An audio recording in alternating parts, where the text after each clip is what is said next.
Okay, So we if are recording. my other device kicked me out, now you can start recording. I'm recording. Okay, do you think someone can please send a message in the tutoring group that we are gonna start now? Okay, I will do that. Okay, thank you, sir. Because I see some students left. Okay, guys. Afternoon, everyone. I hope everyone's doing okay. Sorry for the mix-up.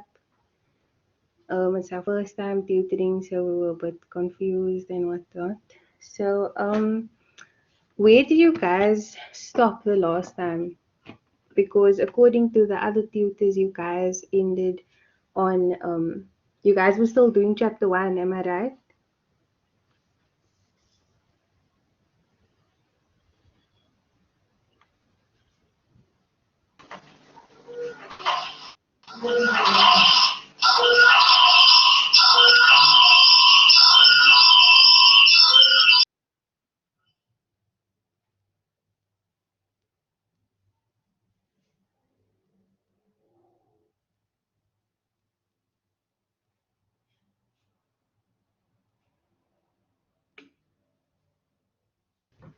Okay, thank you.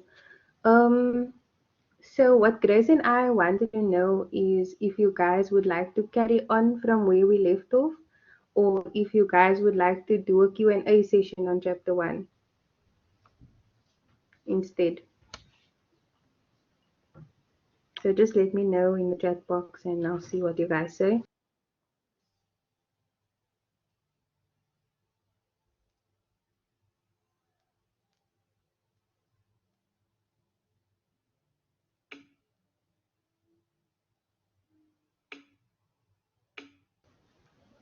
Okay, continue. Does everyone else agree that we should continue?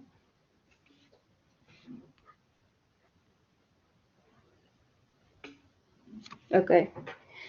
Okay, so you guys ended on the major components of an information system. Am I right? You guys were doing the third component called processing. So today we'll carry on by discussing the information component of an information system. Okay, I'm just going to share my screen quickly.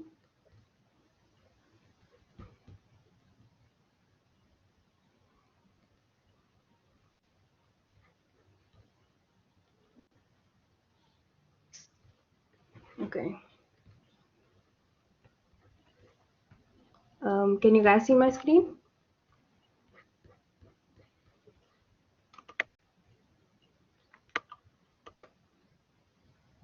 Sorry, I'm just going to the correct slide quickly. Okay, here we go.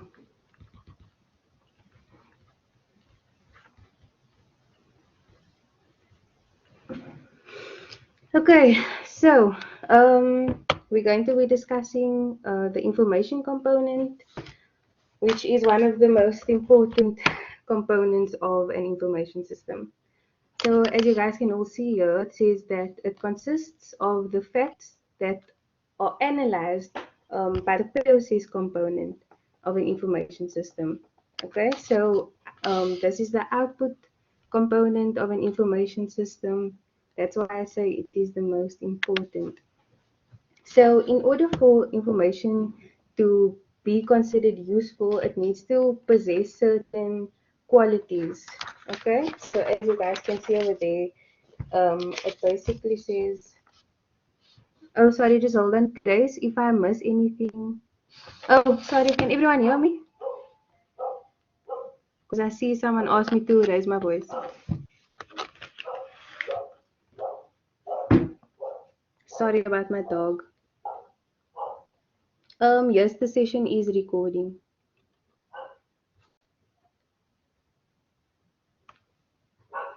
Can you hear me now? Yes, Grace?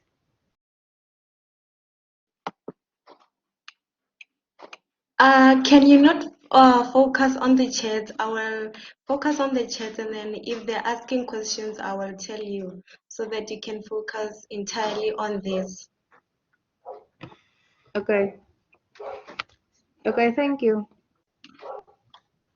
Okay, so sorry, where was I? Oh, so in order for the information that is that comes out of an information system, it basically needs to have useful qualities, and these qualities um, include that the information needs to be timeliness, it needs to be presented or collected on time.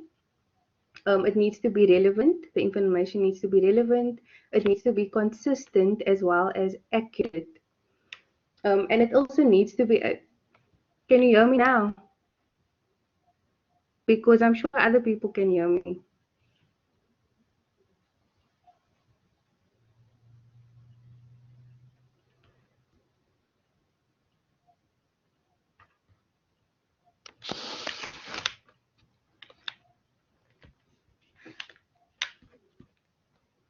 Is there anyone else that can't hear me? Okay, then I think it's probably someone else's connection issues or your mic needs to be fixed or something. Okay. So anyways, the information is also seen as useful when it can be integrated with other data information as well, which means like used with other information and data, not just on its own.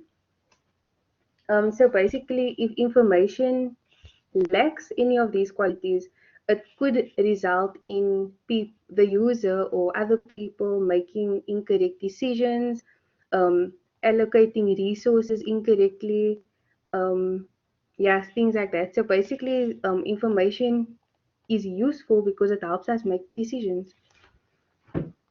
Okay, next slide. Does anyone have any questions on that? Because I think it's quite simple, this section.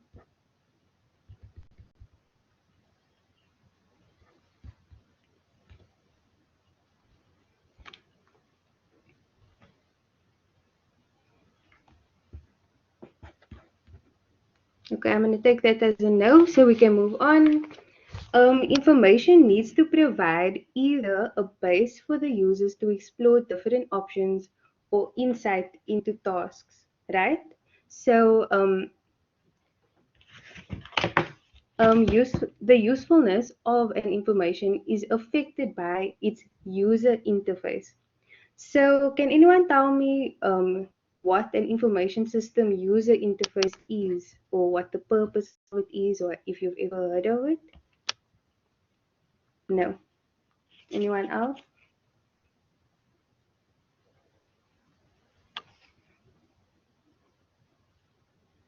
Okay. So what it basically is, they just point out that it's one of the most important and significant parts of an information system. Why? Because a user interface is it's user friendly and it helps the user carry out tasks more efficiently and effectively. So it basically makes our browsing experience um, more pleasant so that we know how to um, carry out our tasks better. Oops, sorry guys. Okay, and an example of one of the user interfaces is a GUI. Does anyone know what that means? A graphical user interface. Okay, sure, I'll talk louder. So does anyone know what a graphical user interface is?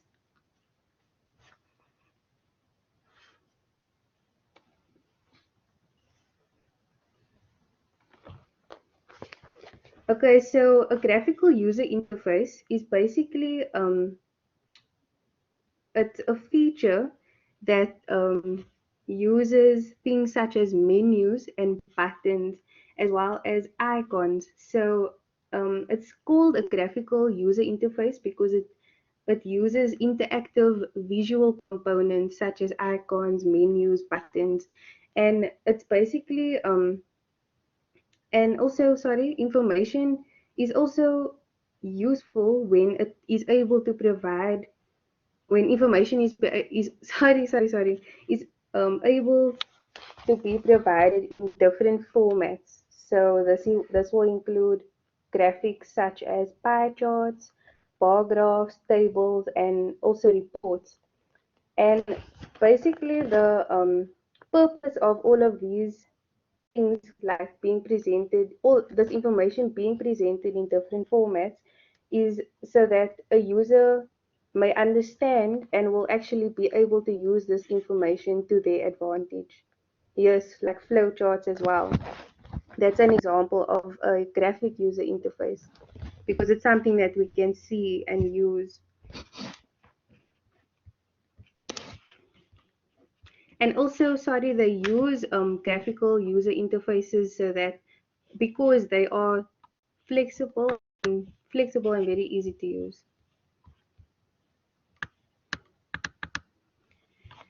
Okay, does anyone have any questions about that?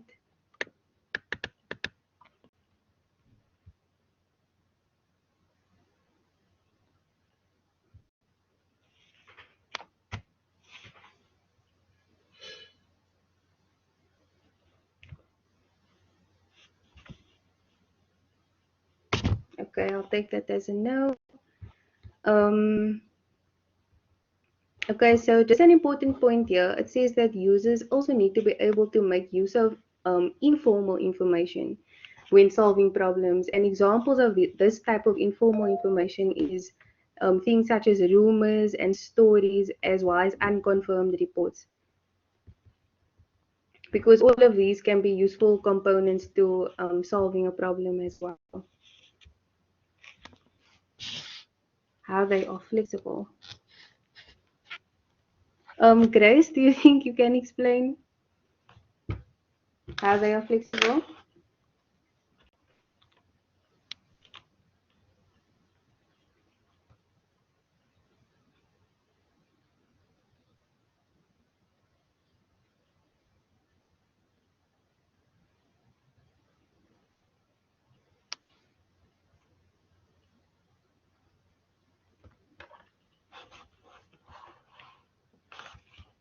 Okay, I'll just give an example quickly. So, so basically, it involves menus, icons, and buttons, like I explained earlier on. So they're basically saying that a graphic user interface, also known as a GUI, is easy to use and is flexible because it allows you to exchange information between different softwares. So you can do this, for example, by using cut and paste, like you guys all know, on Word, on any other any other computer program. You can use cut and paste or drag and drop. That's all examples of GUIs, and I'm sure that makes your experience um, much easier, right? Like you are able to copy and paste things from one document to another. So that's what they mean by it makes things easier and more flexible for the user. So does that answer your question, Zikona?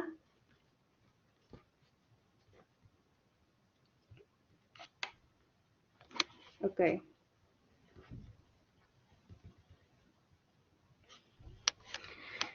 Okay.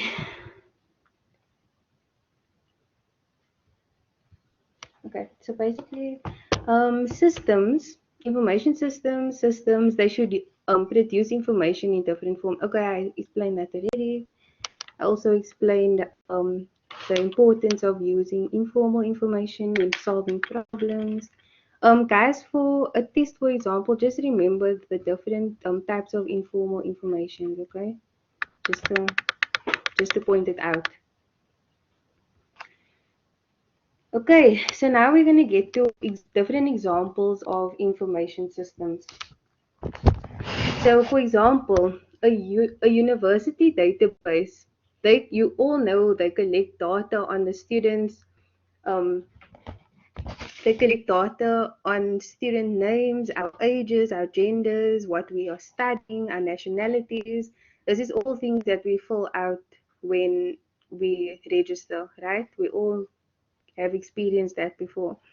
So they're basically saying that an information system can be used in this way to help determine and generate information such as how many students are in each major, for example, which major is growing the fastest with the most students, the average age of the student body, which country is home to the most international students, and so on and so forth, the ratio of male to female students.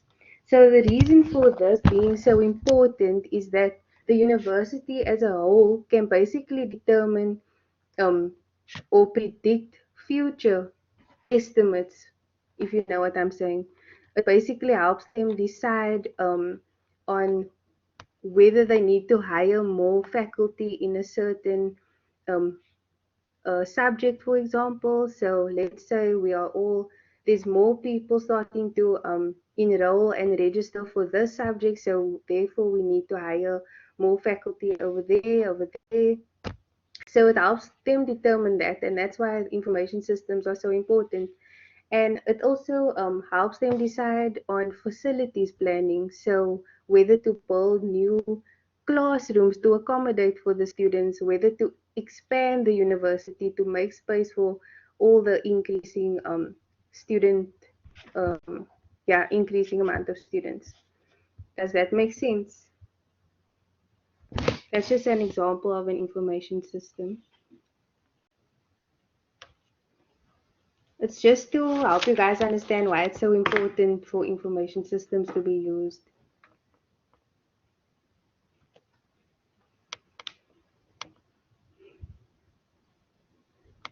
Okay. Is that clear to everyone?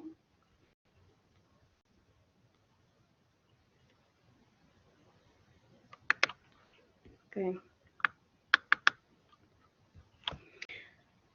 So another example um, of an information system is, for example, a textile company or a teletech or tech company, whatever. They can use a database to store data, to store data on products, its suppliers, sales personnel, costs.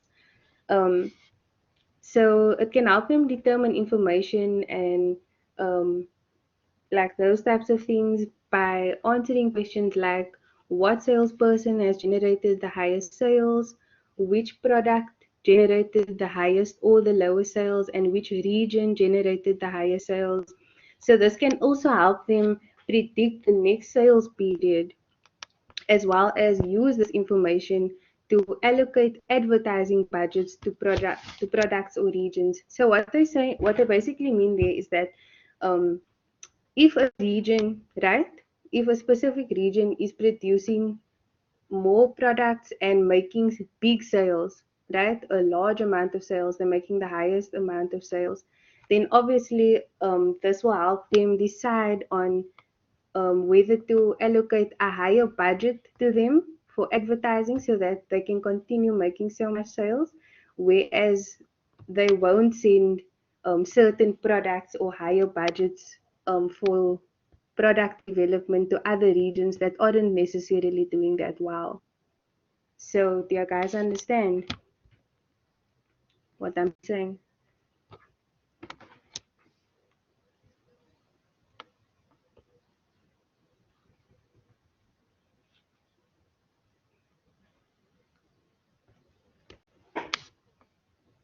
Okay. Oh, please repeat. Okay, no problem. This is just an example, right?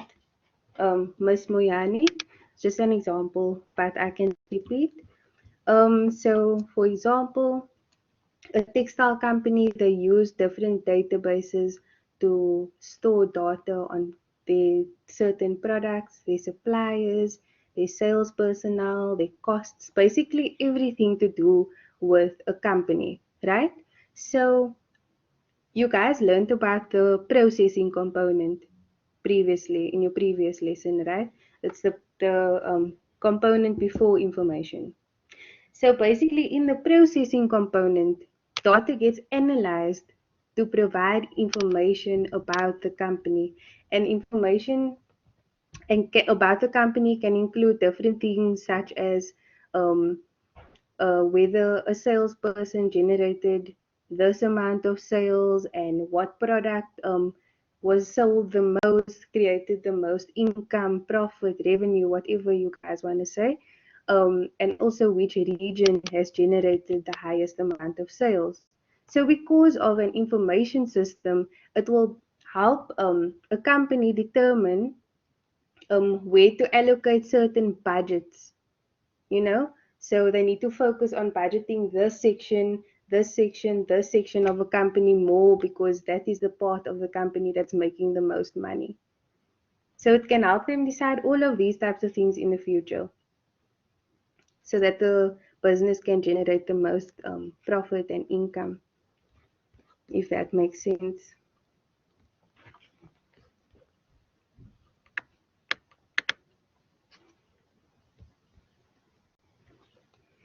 Okay, pleasure. So I'm gonna close this quickly because I want to ask you guys something.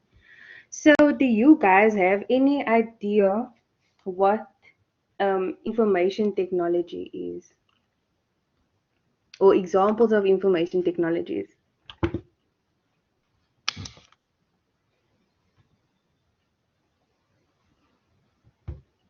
If you guys have any idea, you can just say in the chat box. Yes, well done, Enrique. The internet. That's the most important one, actually. Anyone else? That's actually the most common one. So, if you guys don't know any other, it's okay. I'll show you now. So, these are different examples of information technologies. Yes, computer networks as well, all of those things. So I know we've been speaking about information systems and the importance of them, but do we actually know why they were created or why they were designed? Like we know what they do, we know the importance of them, but do we know the core like reason for why they were ever created?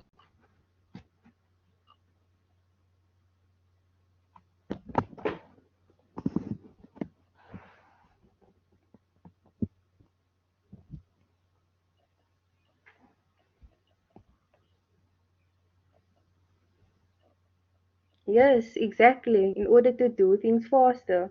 So it basically collects a whole load of data because I'm sure if the human brain could process all of this information, yes, exactly, they were created to make our lives easier because the human brain can't process and collect data so quick. You know what I mean? So they were designed to collect data. They process this data much quicker and they deliver timely, relevant, and useful information. And all of this information has made our lives much easier in making decisions.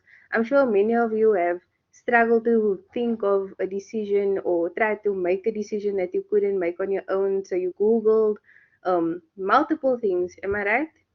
Or even when doing projects or assignments for university, you use Google.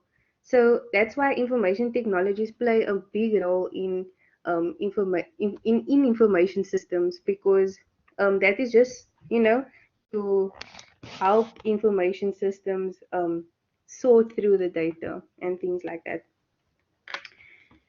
Okay.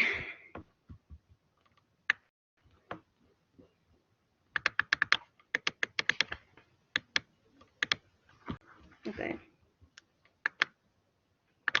So the importance of information systems. Timely, relevant, and accurate information is critical. Why? Because as a business owner, you would want a competitive edge, a competitive advantage in the marketplace. I'm sure many of you are planning on owning your own business, and you will soon realize why information systems are so important. They can help you gain a competitive edge, a major competitive edge or competitive advantage. They also help you manage the 4 M's of resources within a company. These resources include manpower, machinery, materials, and money. I'm sure we all like money. Um, okay, we're gonna move on now. Grace, you can take over at any point. Don't let me just carry on speaking.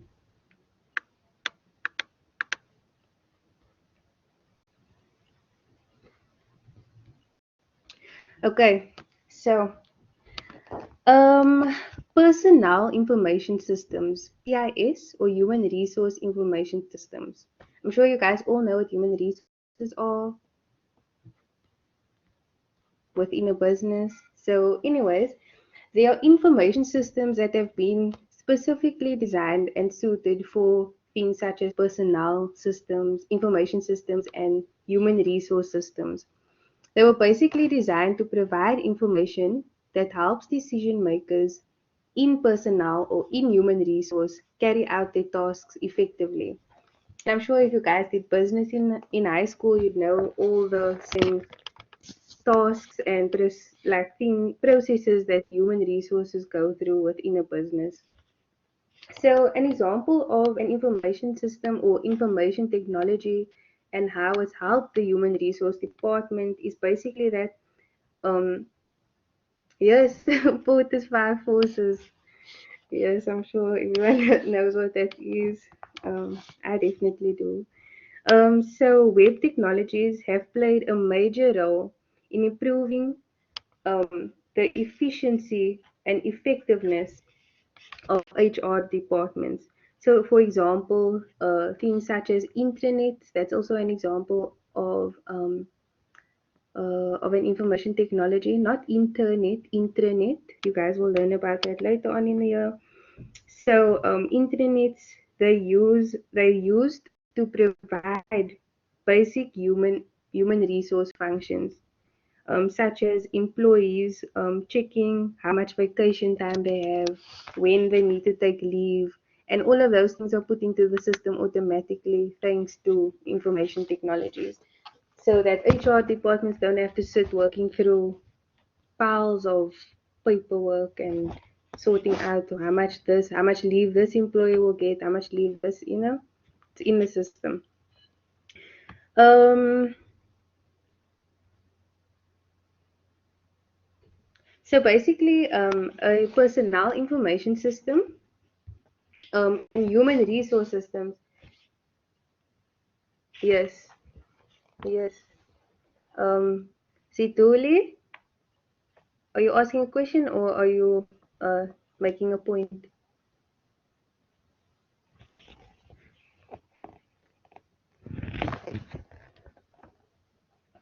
So, anyways, personnel information systems and human resource systems, they basically um, help a user in following these decisions and also help making these types of decisions within a business.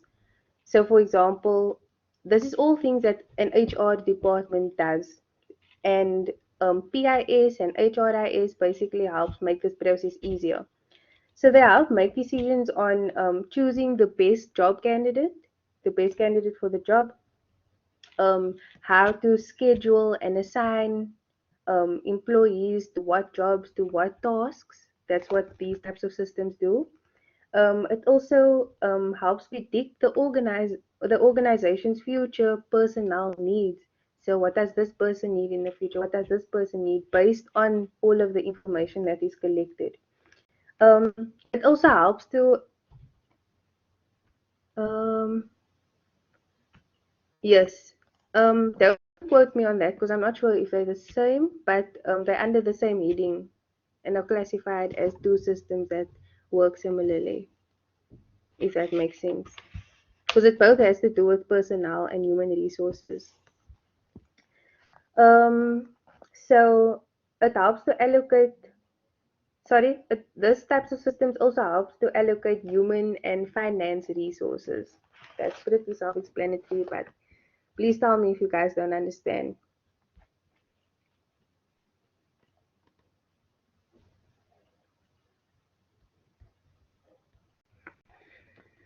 Okay.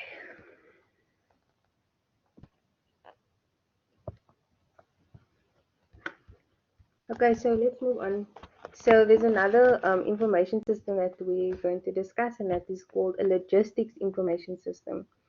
This system is basically designed to reduce the cost of transporting materials while maintaining a safe and reliable delivery. Right? I'm sure you all understand that.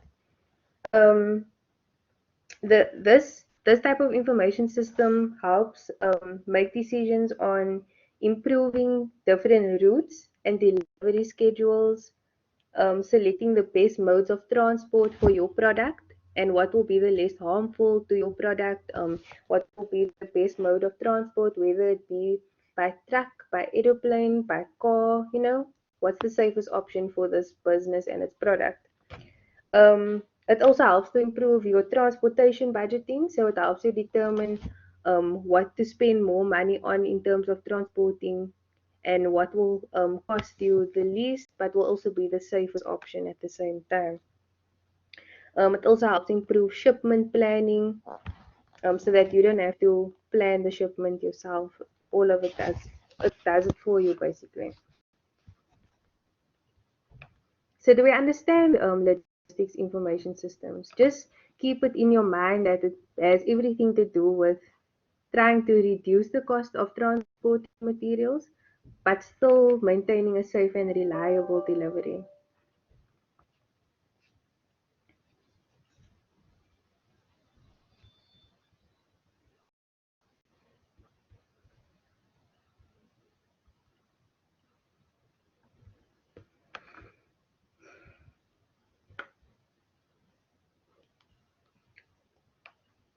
Um, I'd say market research is more to do with researching the market in which you operate.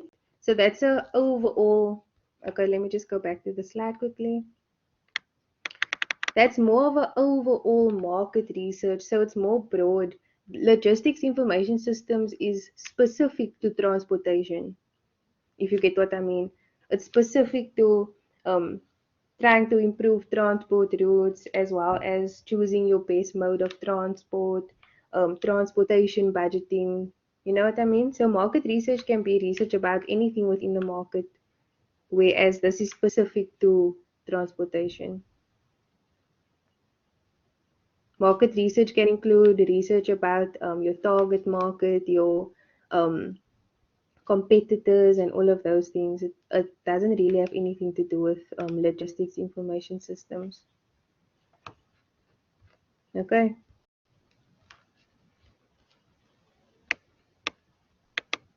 Are you clear on that? Okay, good. Um, so I know this all seems confusing, guys, but it's almost like um, yes, I think it also includes exportation because that also has to do with maybe you need to export your goods to another country, another region. You need to find the best mode of exportation. So yes, I think it does include that as well.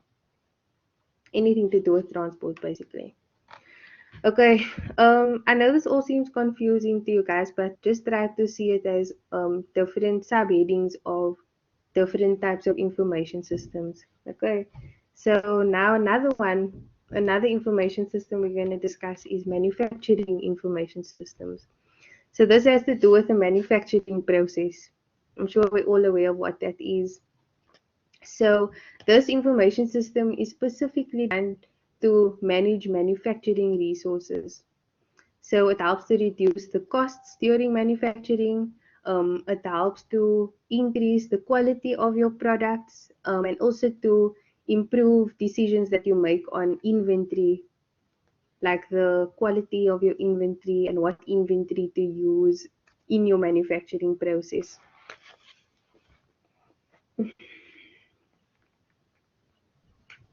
It also helps. It also helps you decide on what you would like to order. So ordering decisions. So whether you're gonna order in bulk, whether you're gonna order, in a small quantity for your manufacturing process. Also, it helps you determine the cost of your products. So it helps you with product cost calculations, space utilization. So what products will take up this amount of space, what products will take up more space than others. It's all to do with the manufacturing process. Um, it also helps with analyzing a change in your prices of your products as well as discounts on your products, if that makes sense.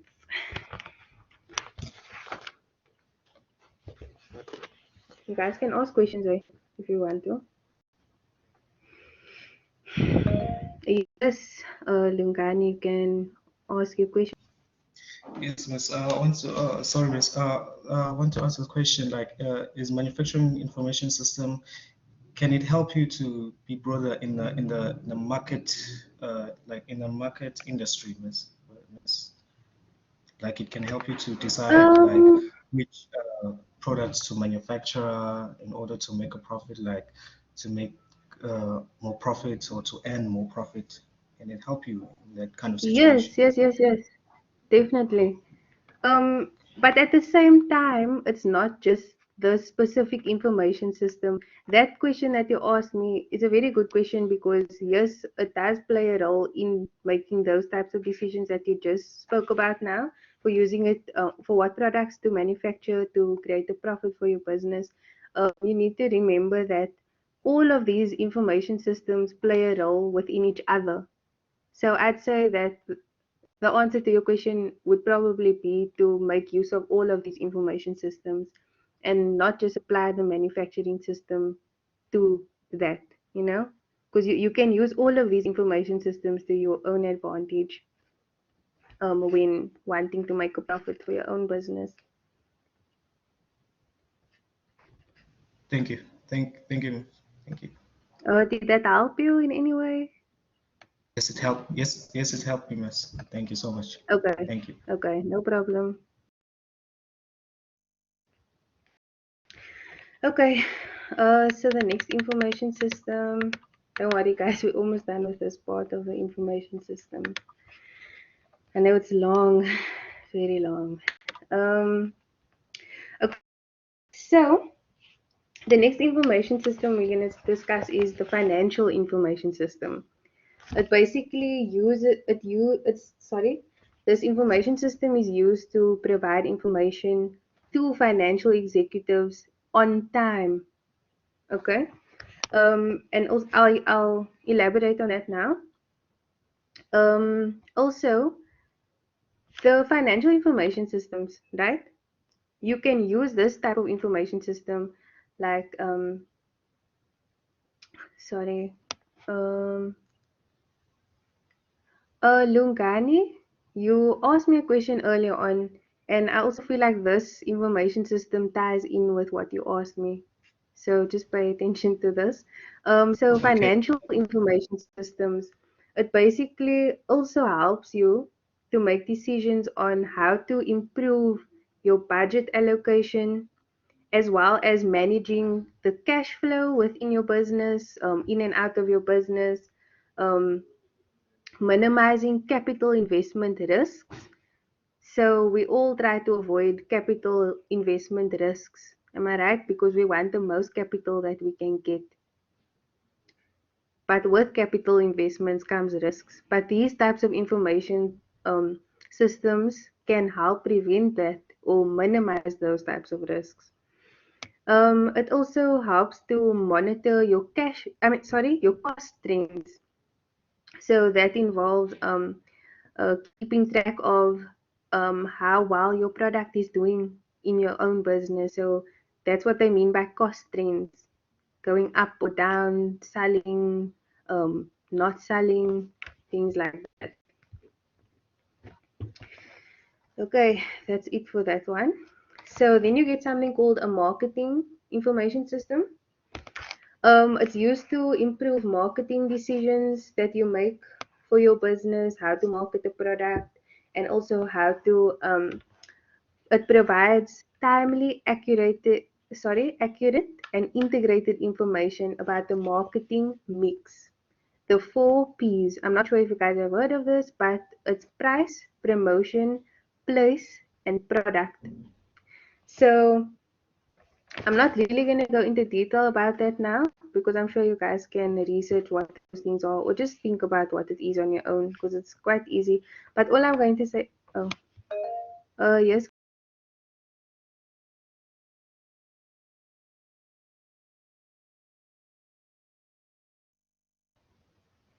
Grace, your hand is up.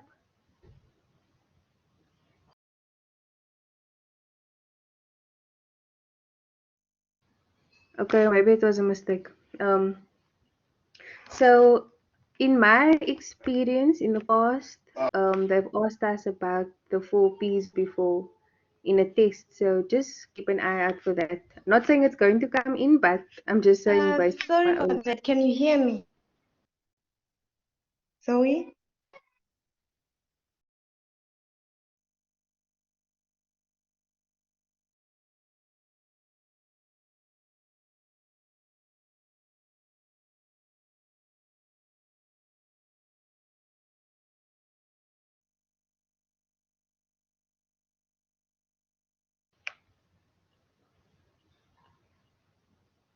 Grace. Hi, can you hear me?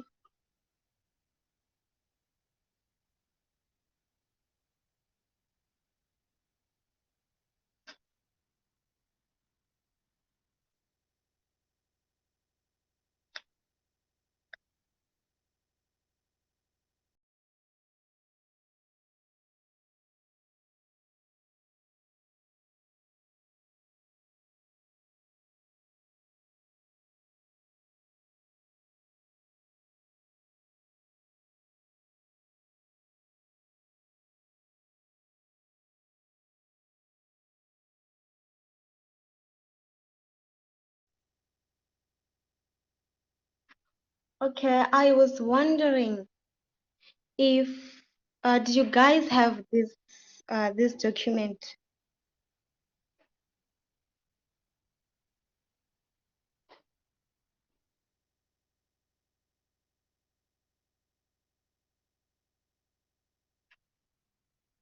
Do you have this document, the one that Zoe is using now?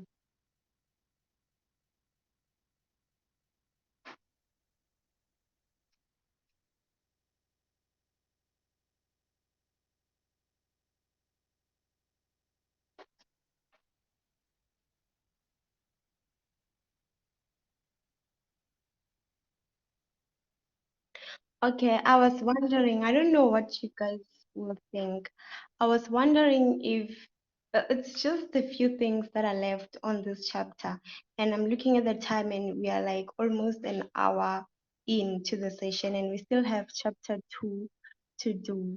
So I was wondering if you guys don't mind me saying you go and go through this document, and then we continue with chapter 2, and then the next session we come and then we do a Q&A on the rest of chapter 1. What do you guys think? Because I think time is not on our side anymore. But if you guys would like to continue, then it's okay.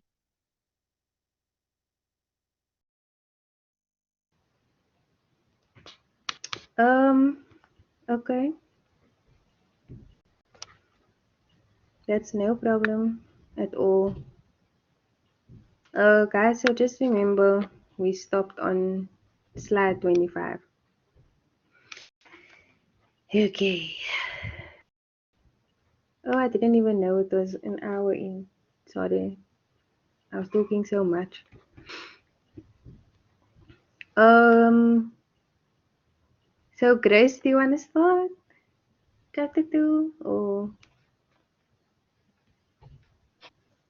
No, you can start. You can start because you're already in. I can finish up. Okay, okay, no problem. Okay, then I'll just do a few of this and then you can carry on, okay? If that's fine, Grace. Sorry, what was that? No, I just said, okay, then I'll just do a few of this and then you can finish off. Okay, before you continue, can we get them involved a little before you get into the content? Can we ask them like simple um Yeah, sure. things? What a computer is, what are the components, stuff like that. Mm, Because I feel okay. like they're not Just to see. so much involved. Okay, no problem. Okay. So ask So for now. guys, feel free to switch on your mic.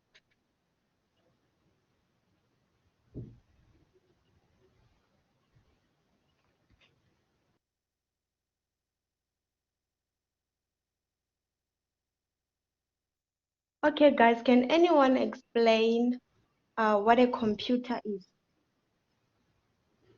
If a Or know question of its comes and says components. explain a computer.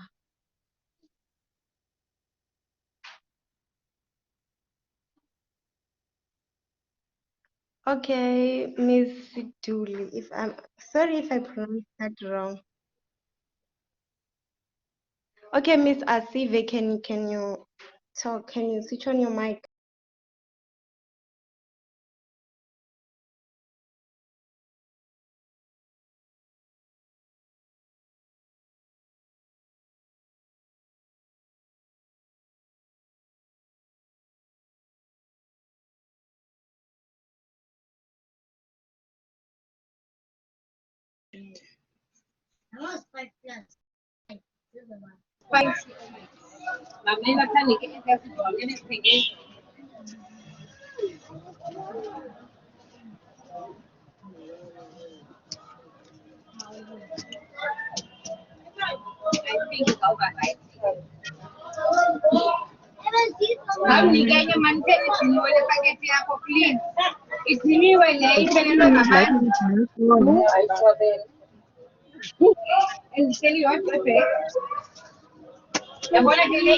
Switch off your mic. Guys, I think someone's mic is on. Can you please mute your mic?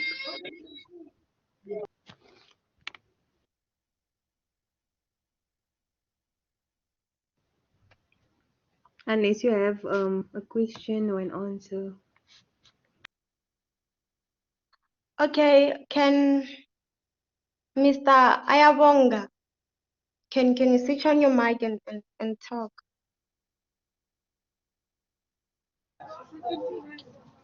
Sorry, ma'am. I would say it is an electronic device for storing and processing the data.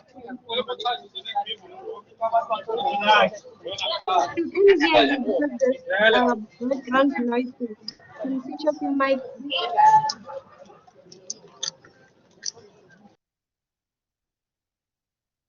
Thank you, thank you.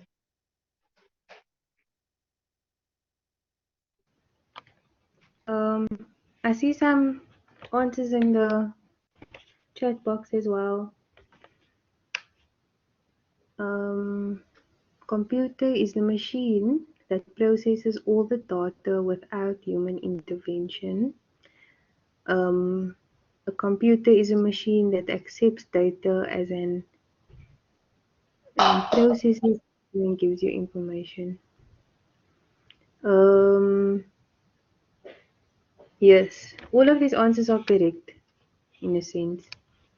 Yes, they are And that's correct. But before it can process the data, what happens first? It has to accept the data before it can process it. that's basically part of the process of a computer and Yes. how it works.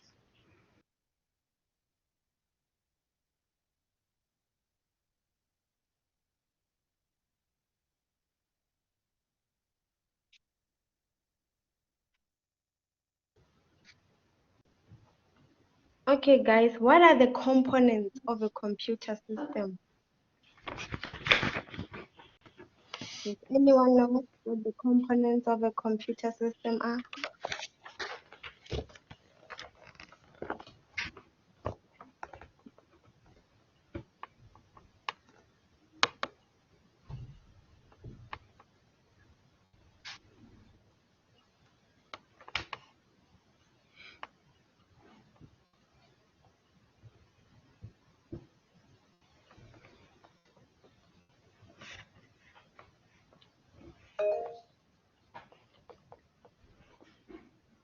Yes, you can speak.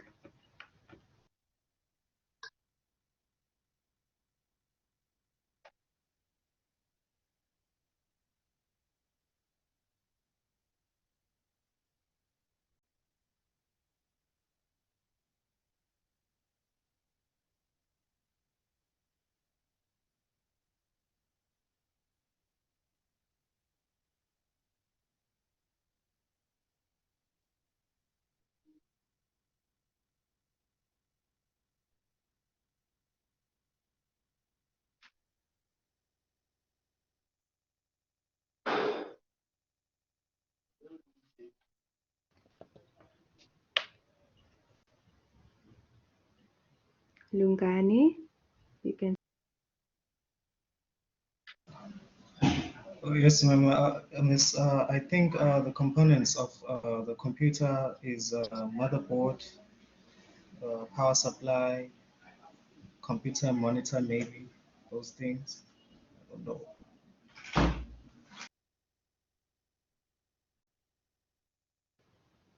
Okay, good. I'll show you guys what we have when you guys are done answering.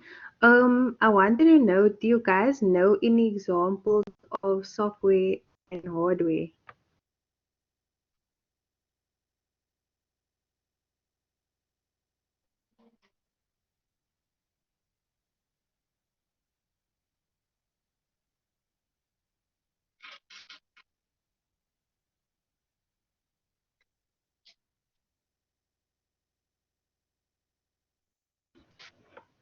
Yes, you can speak. Software is something on the computer. Sorry, the example of a software is Microsoft, and of a hardware is like a memory card.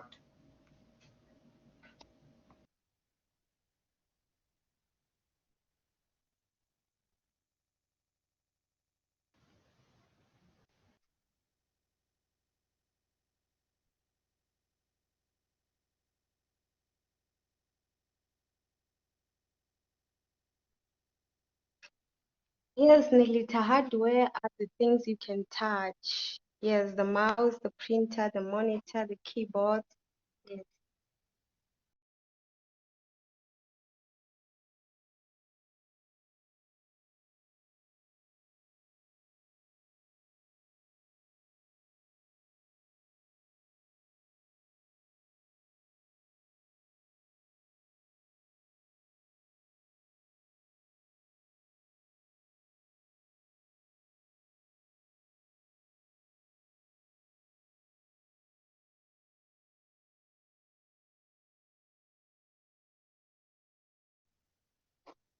Okay, we'll get to those. Those fall under application software. So we'll get to those later on.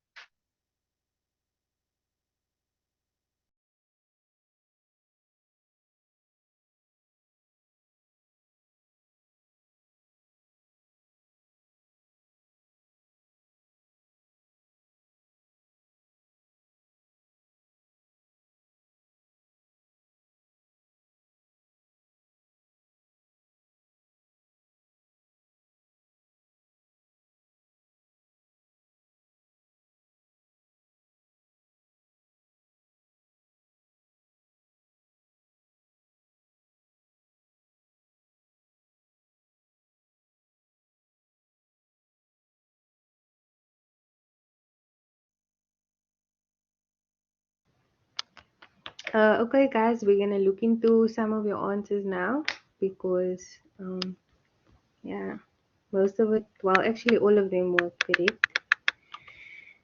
Okay. So here we go. Grace, feel free to stop me at any point and just, I can get carried away sometimes. So just stop me whenever.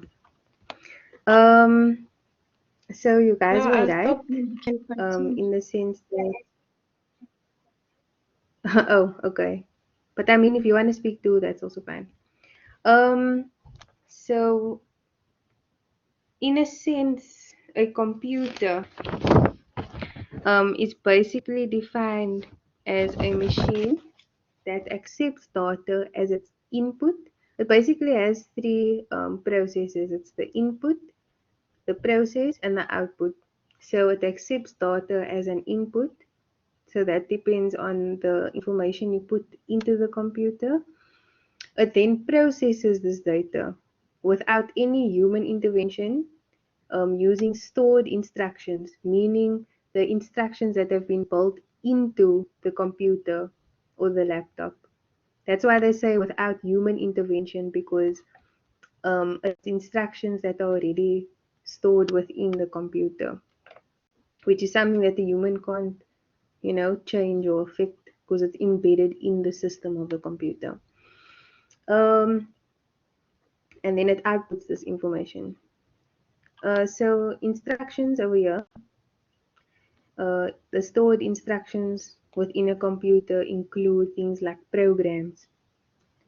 Um, these are step-by-step instructions for performing a specific task.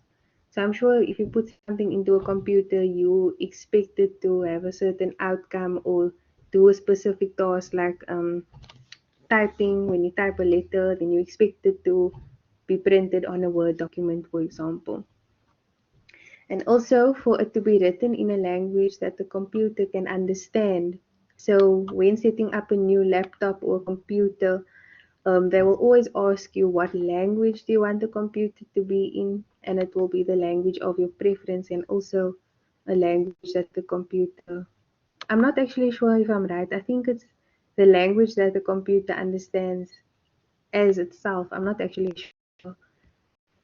But if anyone else knows what the language of a computer is, then please inform me. Does anyone know what this is? What GIGO is? Garbage in, garbage out. Does anyone think they can explain to me what they understand by this process?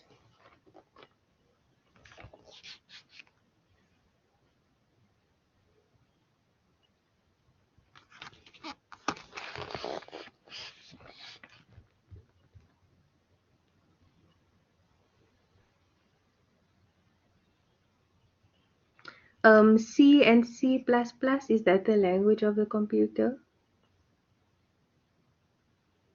Oh, I think that's what you mean. Thank you for clearing that up for me. So does anyone know what this is? Garbage in, garbage out. Guys, you can switch on your mic so that you can explain what you're saying. Like, you don't even have to really know, just try to explain based on what you read right here. It basically says, Yes, okay, just wait, try you to guys can explain explain. that. Yeah, even if it's wrong, just based on what you can see over here, what you think it is.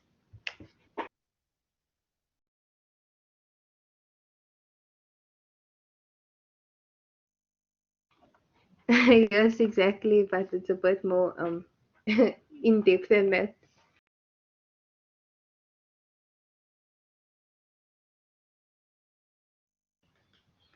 Yes, Lungani, you can speak. Miss, I'm gonna try. I'm gonna try. It's like it says if you produce an if you make an error in the computer, it'll also produce an error. If I'm not mistaken, it's Yes, thank you. So that's basically an elaboration on what Enrique said. He said if you feed the computer garbage, it will produce garbage. And Mr. or Miss Carolus, she or he, sorry, I don't know, says that if the data that's accepted by the computer is not useful, the computer won't give useful information. Yes, exactly. Why? Because we need to remember that the computer only processes data, which is raw facts. It has no feeling, it has no human component. It will only process what is given to it, what is put into it. So if there is ever an error that we put into the computer, it's not the computer's fault. Basically, it's us that is making that mistake, because what we put in is wrong. It will come out just as wrong. Yes. Yes, you guys understand this whole concept. So thank you. It's like an income statement. If you put one incorrect amount, the total, yes, something like that. But it's mainly focusing on the fact that a computer can't correct our errors. Well, to a certain extent, like Excel can correct some of our errors. But yeah, besides that, it will give us what we put in. Okay, so here's the definition of the computer that you guys were trying so hard to figure out. Oh, no, sorry. This is the writing of a computer program. The process of writing a computer program, you basically first. Oh, has anyone heard of this before or know what this is? The writing of a computer program. I know you can see it on the screen, but what, like in your own understanding, what do you think it means? And another thing, sorry guys, the next point also speaks about a program being called a source code. If you can maybe explain what you guys understand about the source code as well.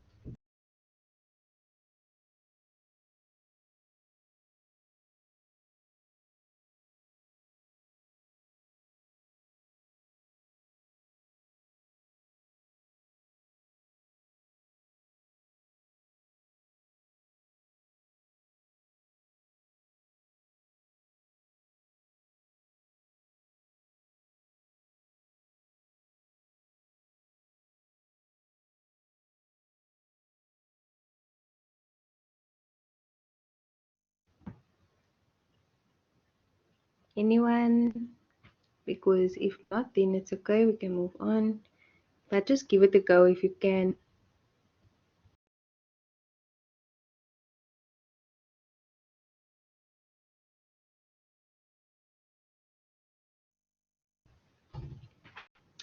Um, I I might be wrong in saying this, but I think they are available already because some students said that they already have these slides. But if not, then I can always ask Mr. Pretorius to upload them if they aren't uploaded already. But yes, they should be.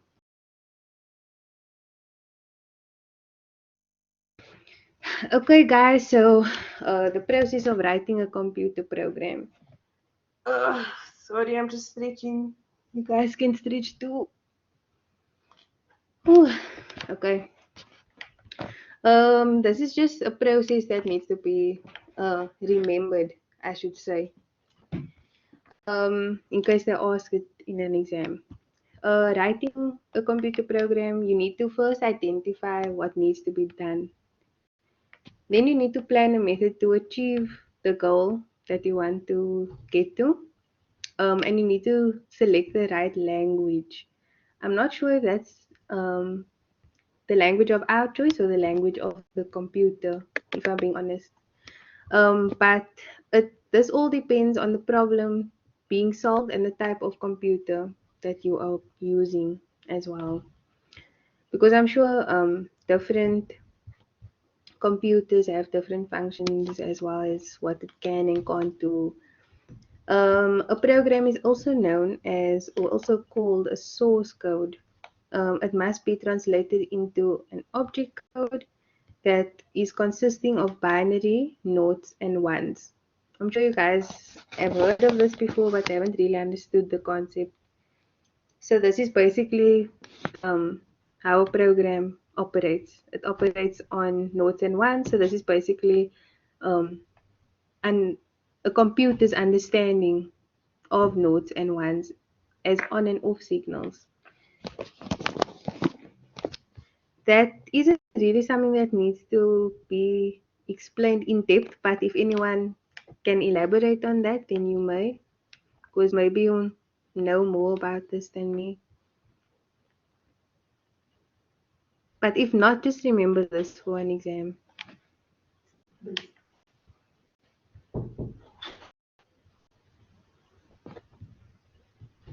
Can we move on? Or does anyone have anything to say about the slide?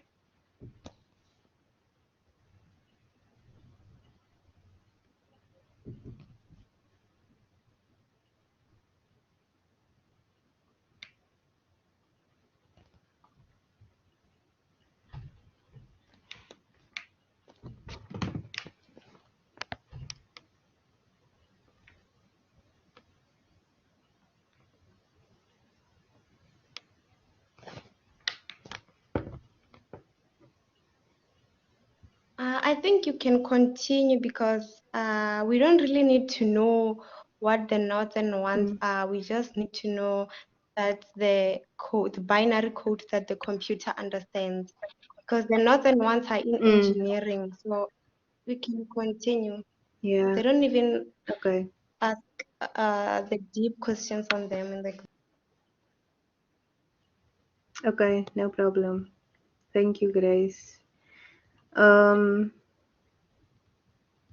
Okay, so this is the component that we were talking about earlier on, and yes, you guys were right. Hardware components and software components. You guys explained that software components are the programs that were written in computer languages. We don't have to discuss that. And obviously, hardware components are all the physical components like keyboards, monitors, processing units. Yeah. Okay, oopsie, let me go up. So one of the other components of a computer is something called a CPU, a central processing unit. Does anyone know what that is?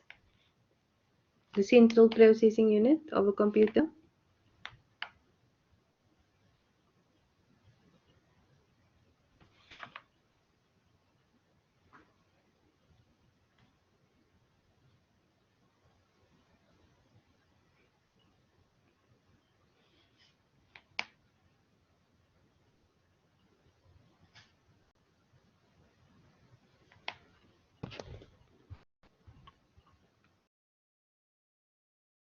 Nobody? Okay, I'm just gonna scroll down and show you guys. Okay, so the central processing unit is basically the heart of the computer. So everything happens here. Everything goes through the computer. Everything is processed through this unit. It basically is the main makeup of a computer. And then within the central processing unit, there are two components. There's arithmetic logic unit and there is the control unit. Okay, so these are the two components within a CPU. So just remember this, guys. Does anyone know? Can anyone explain to me what these two things mean out of your own understanding?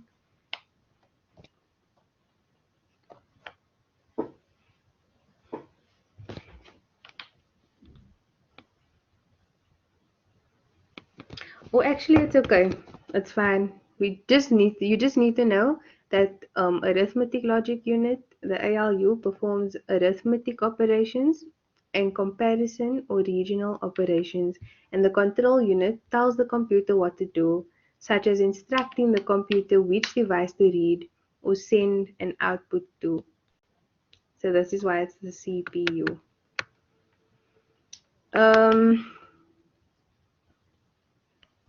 Computers can either have a single processor or multiprocessors.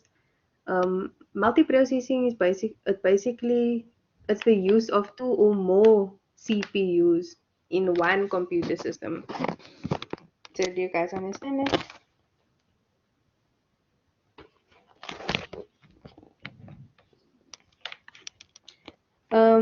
Generally, a multiprocessor computer performs better than a single processor computer. If you compare that to um, basically how a team would perform better than an individual on a large time consuming product. I'm sorry, project. So you know when you guys have class projects and all of those things, you work as a group, why? To get it done faster. That is exactly the same as why a multi-processing computer is usually better in performance than a single processor. Okay. Is that understood, everyone?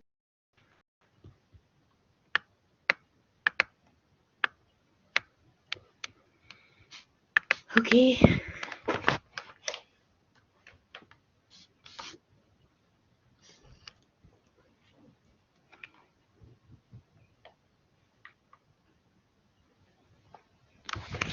So another component that affects a computer's performance is known as a bus.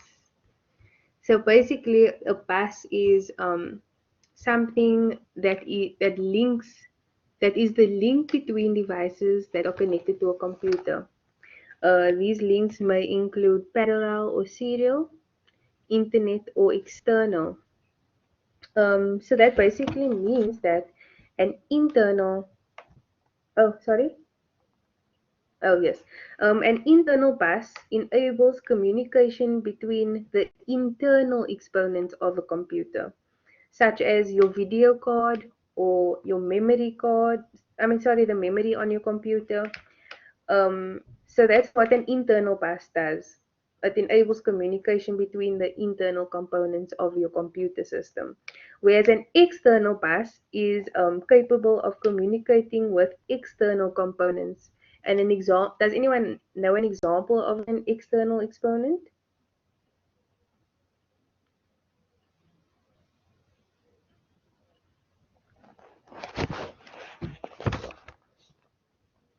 Okay, an example of an external exponent is, yes, well done. Yes, it is a USB device. Well done. So that is an example of an external component because the external component, the external bus basically connects and communicates with external components. It connects the USB to the computer. So that's how that works. And a disk drive is a peripheral device for recording, storing, and retrieving information. I'm sure we all store things on disk drives as well. That's another component.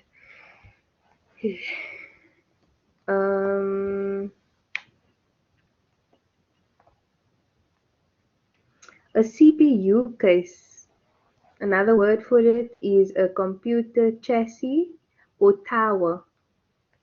It basically is the enclosure that contains all of the computer's main components.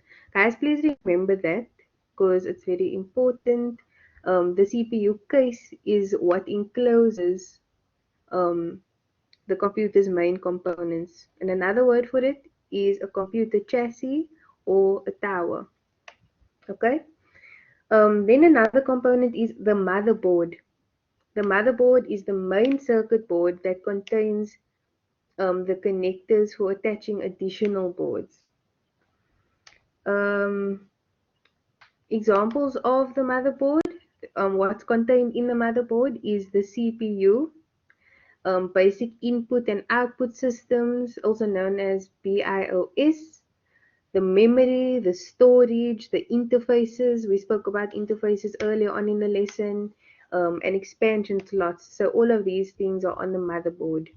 That's why the motherboard is an important component of the computer, because once that's messed up, all of your information is gone. unless you put it on a drive or something, a disk drive. There have been major developments in hardware, right, over the past 60 years, and this has resulted in the developments and computers being categorized into something called generations. This is also something important that you guys need to take note of. Have you guys heard of computer generations before? Or have any idea of what they are or what they include?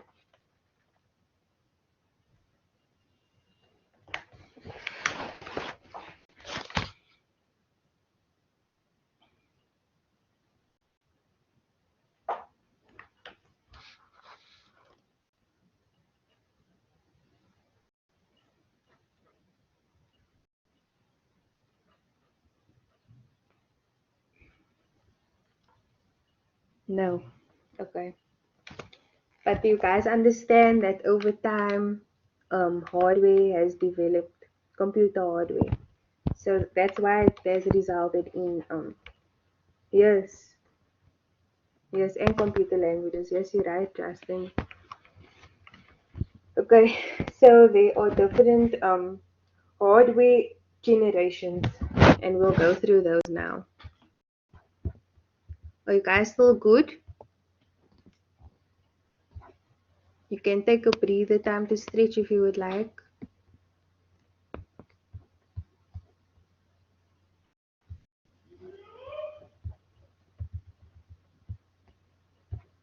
But we are almost done. Okay, okay, good.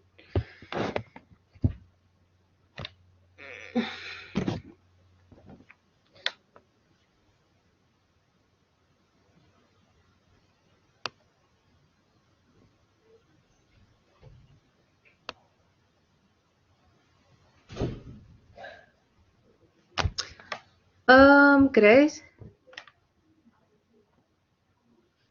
Yes. I think you can carry on now if that's fine for the last half an hour I or wanted to what. ask, do you need to go through the generations? Because I feel like they can go through this themselves because they don't usually ask Okay, this. Just need to know, or okay, am I wrong? okay, that makes sense. Yeah, I think you can carry on now for the last half an hour, or we don't even, Okay, or what do you think? okay, because I wanted to carry on from memory. I don't know if it's fine. Okay, no problem. Um, okay, guys, we're gonna skip that, and you guys can just go through it yourselves. Okay, hold on. So just go over the hardware generations and okay, you can go through that on your own. And let's move on to the power of computers.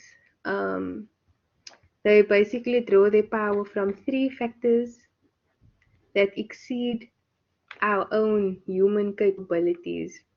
Like, for example, we know that um, computers have a much quicker speed at interpreting information than humans. They're also much more accurate, um, and also their storage and retrieval capabilities. Okay, guys, just go over the speeds on your own because it's not really that important. Um, or it is, but just go over it yourselves. Okay, the next thing. Okay, the accuracy of a computer. The degree of accuracy is critical in many computer applications. A small degree of inaccuracy could lead to the space shuttle to land in Canada instead of the United States. This is just a small example of what a small degree of inaccuracy could lead to. That's why it's so important for computer information to be accurate. Then the storage and retrieval. Uh, Enrique, yes. The generations, it does refer to, yes, Grace answered your question. Storage. Do you guys know the difference between storage and retrieval?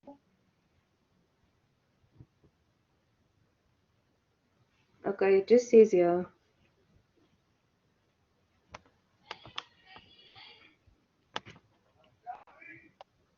Okay, storage is when you save the data in the computer memory. So it stores that info, and retrieval is actually accessing. Can you hear me now?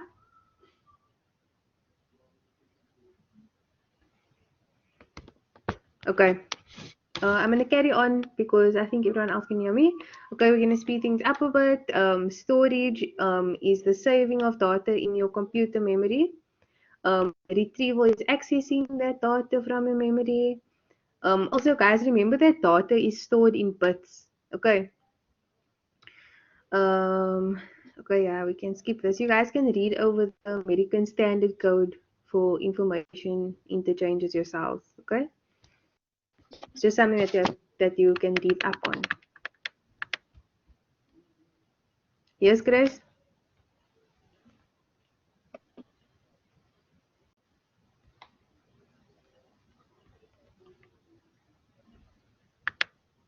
Grace?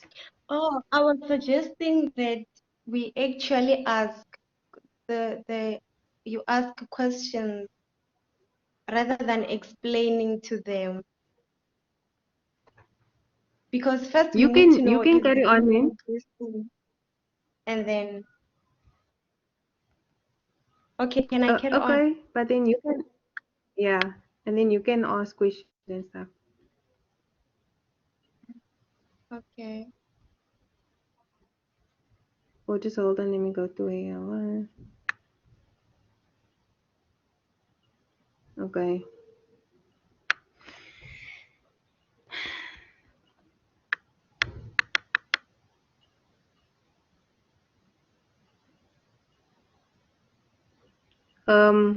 Is that fine with you, or must I carry on?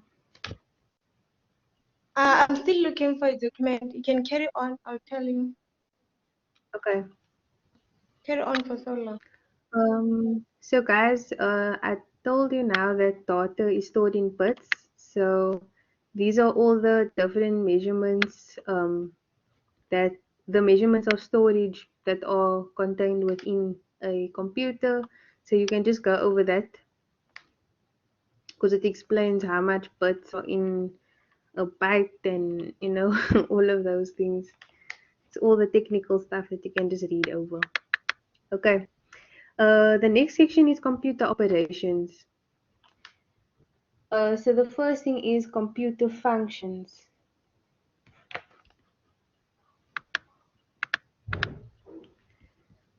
Do you guys understand that a computer has three basic tasks?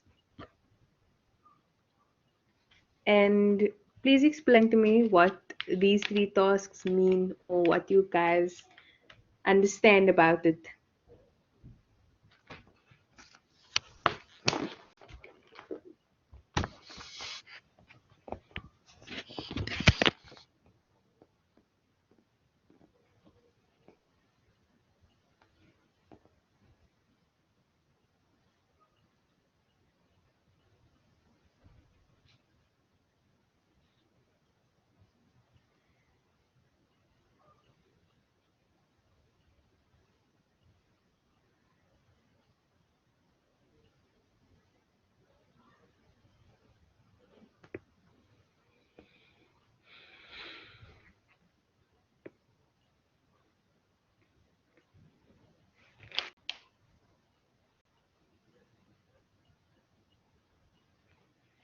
Okay, I don't see anything in the chat box or hear anything.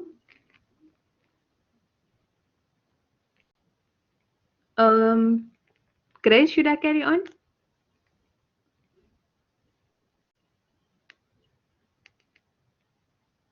Oh, okay.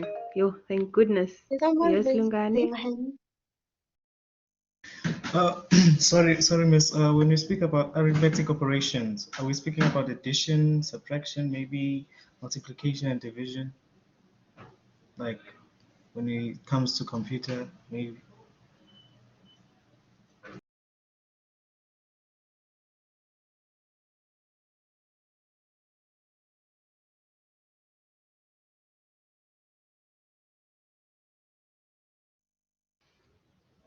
Yes, that's correct.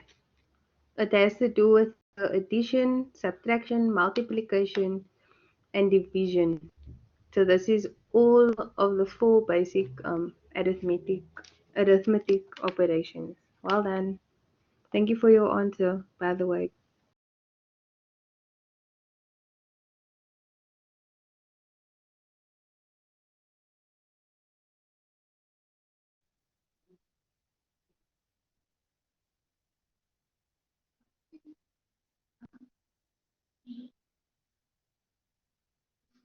Sorry. Yes, Grace? Okay, can you scroll down a little?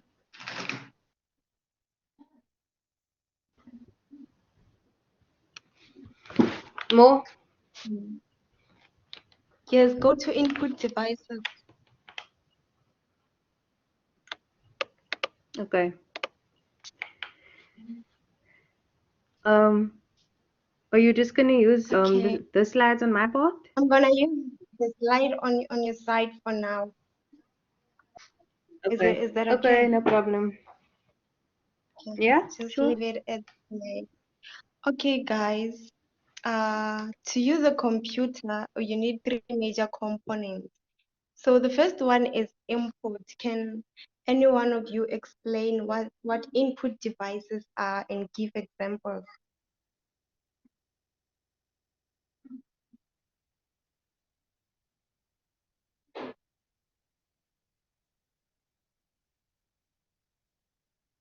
Anyone?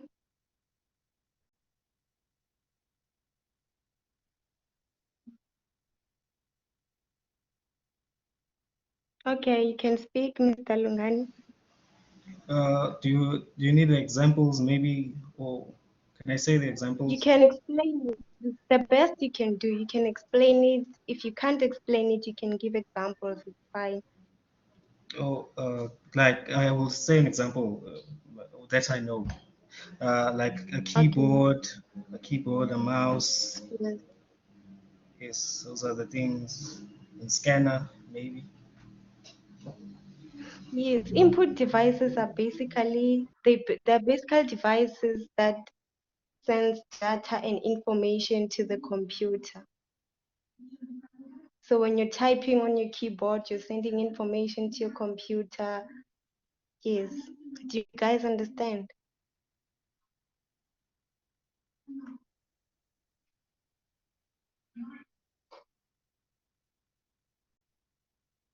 Zoe, can you answer chat boxes because I am using my phone to speak because my PC is Yes, giving they said they troubles now. understand.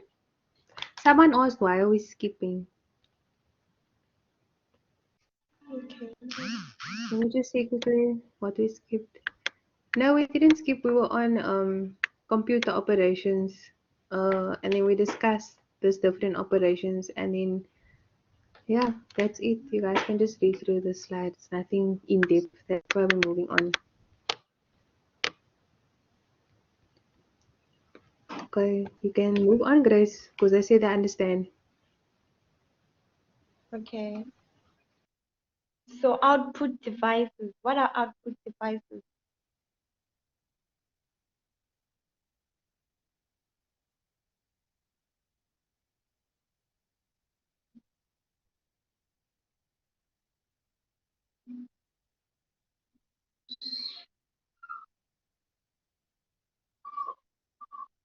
Can anyone try? You don't need to be correct. You just have to try for your understanding. How do you understand?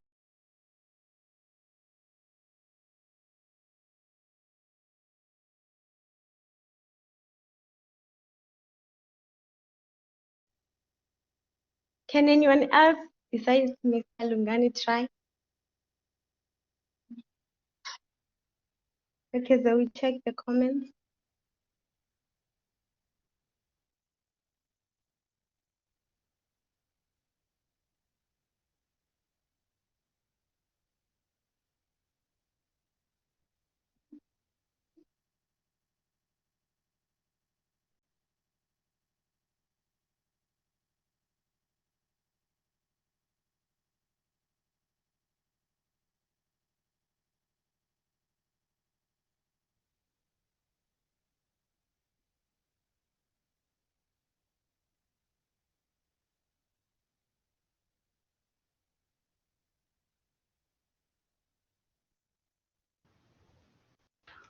Sorry, Grace.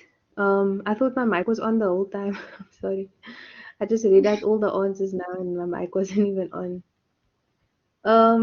But yes, basically what they're saying is correct. They say, layer 2 says output devices are capable of representing information from a computer, USB because they take out information, a screen, any computer hardware, printers, speakers, projectors,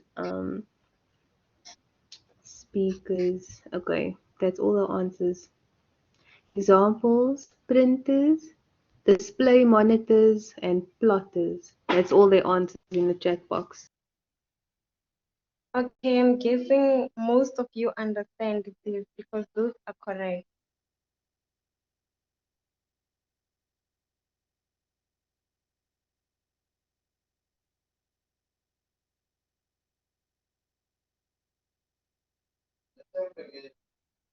Do you guys understand?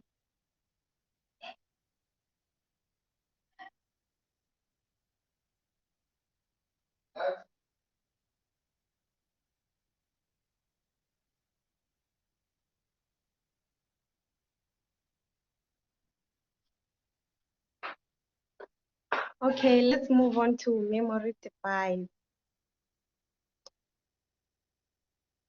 Okay, can you give me the type of memories, guys?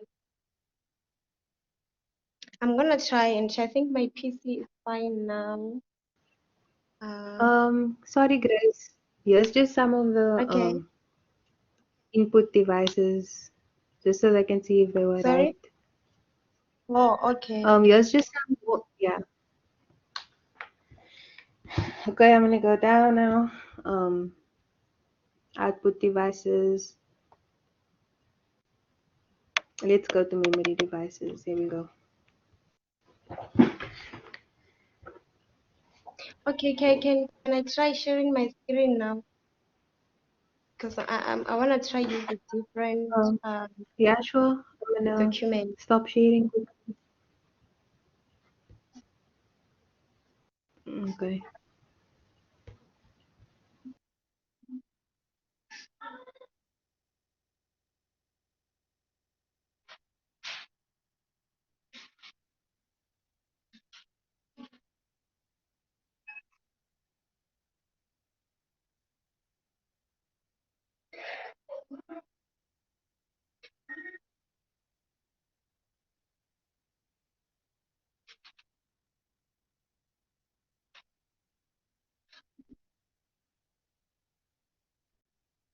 Okay, can you all see my screen?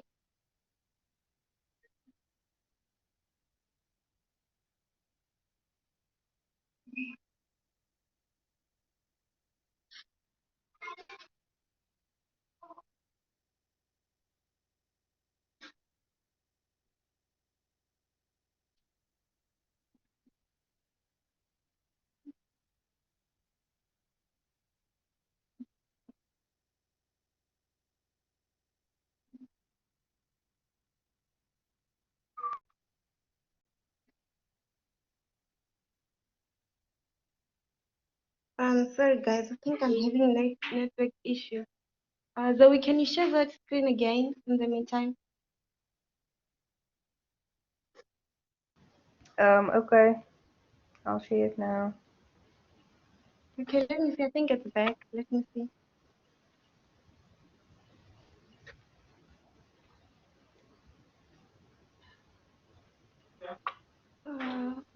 I think we have different notes. Sorry. I see. I think. Oh, are you sharing now? Oh, we are both sharing. That's why it's doing this. Sorry, I'll stop sharing now. Sorry.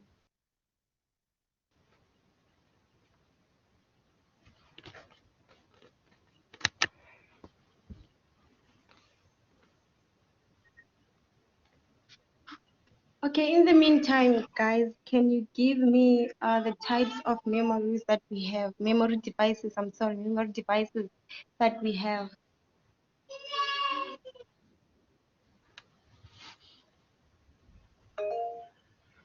So I would like us to have an assignment for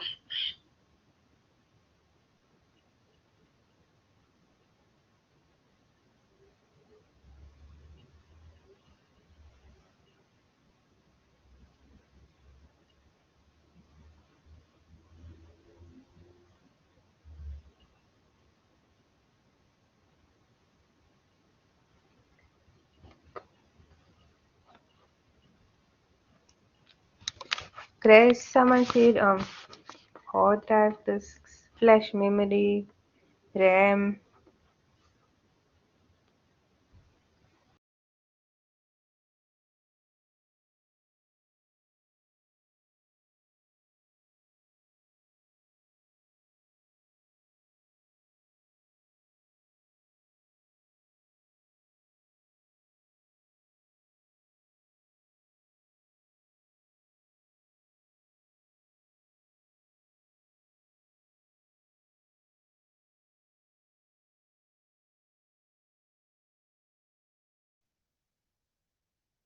Sorry, can you all see my screen?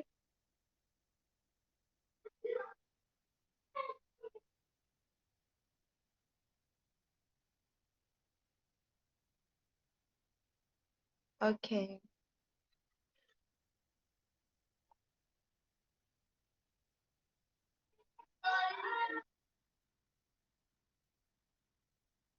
Okay, let me rephrase my question.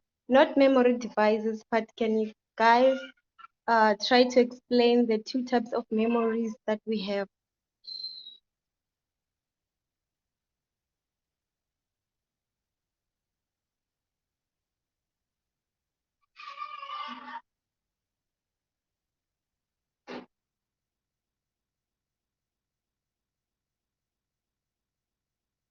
Yes, RAM and ROM.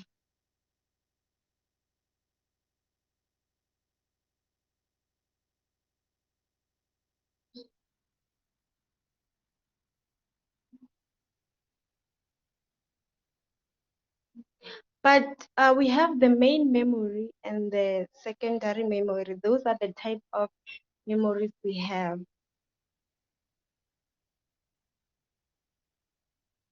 Okay, main memory stores data and information and is usually volatile.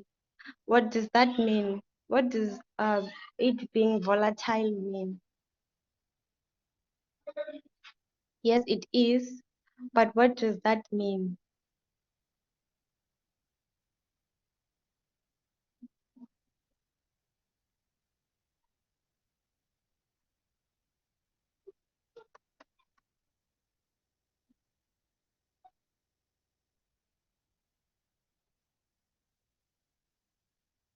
Do you guys agree that it is permanent?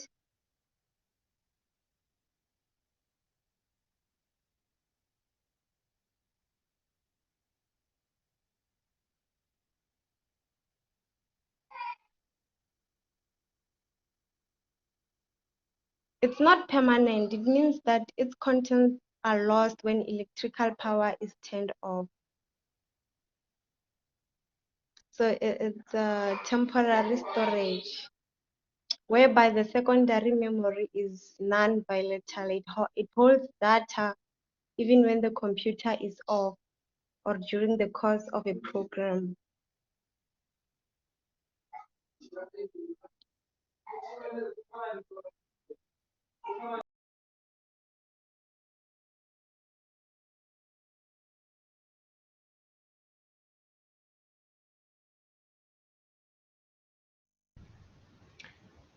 Grace, someone said it's unstable or it requires electricity to work.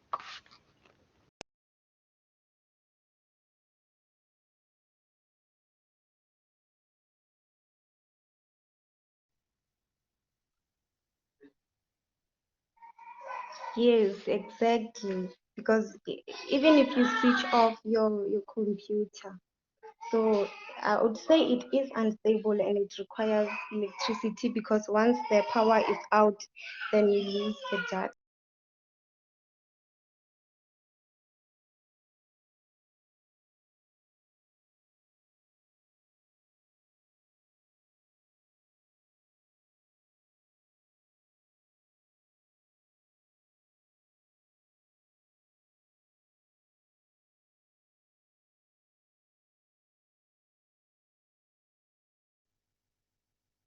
Someone is moving the slides and I keep trying to go back.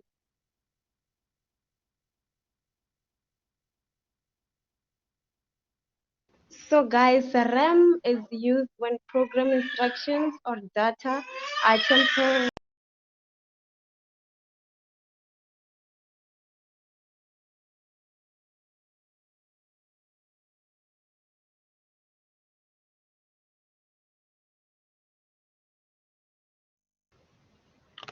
Grace, are you good? I'm good, sorry, but I think we're having a statistic situation here. Someone keeps moving the slide. Okay, You there I see, moved I'm it for not you. moving the slide, No, but but I moved it to this side. someone keeps moving the slide. I think it's because we all moderators. Yes, so we're going to have a problem. So guys, in Kathy, RAM, sorry. instruction are temporarily stored in a computer. It's like when you're writing a letter or typing your assignment, ne? The information is stored in RAM, and then until you tell the software to perform an action, that is, you're printing out the letter. So it's no longer, once you print out the letter, it's no longer in RAM. Now it's no longer volatile because it's permanently available. Do you guys understand?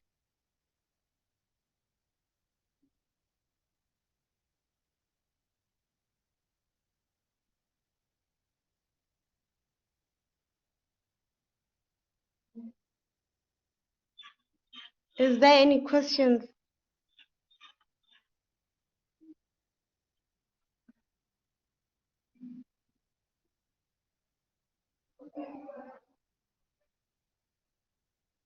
Okay.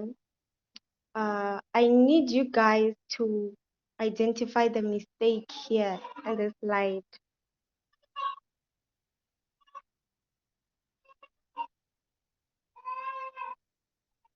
Can you guys hear me?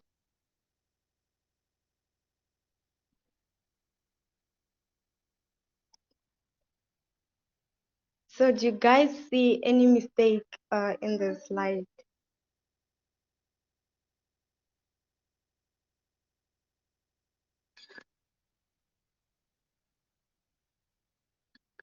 I think the mistake is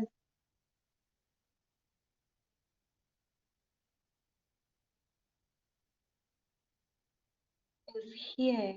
What do you guys think?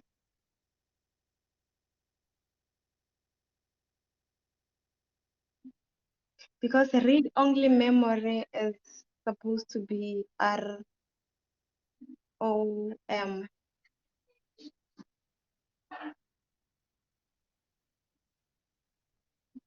So can someone explain what ROM is? ROM?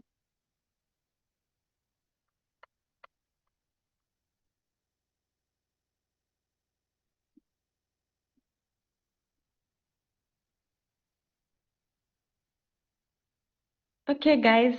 Someone keeps moving the slide. Can you stop?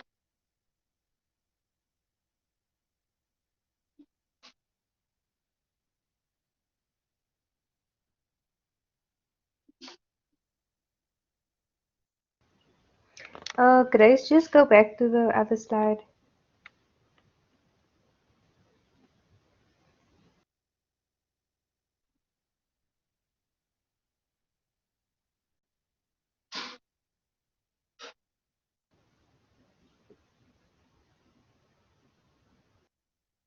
Okay, guys, what is a read-only memory?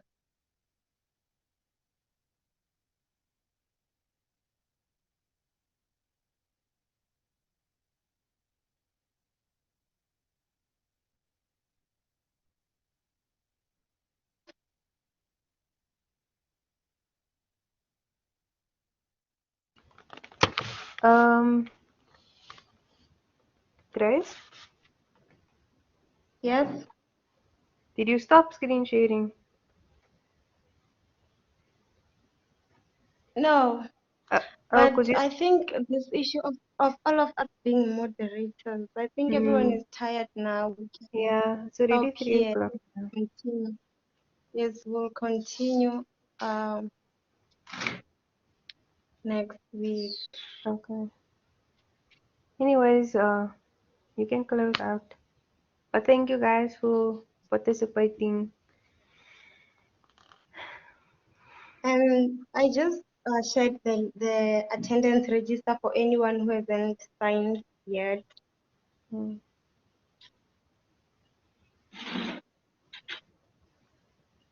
But So I think yes, that's let you ROM is non-volatile and data cannot be returned to it.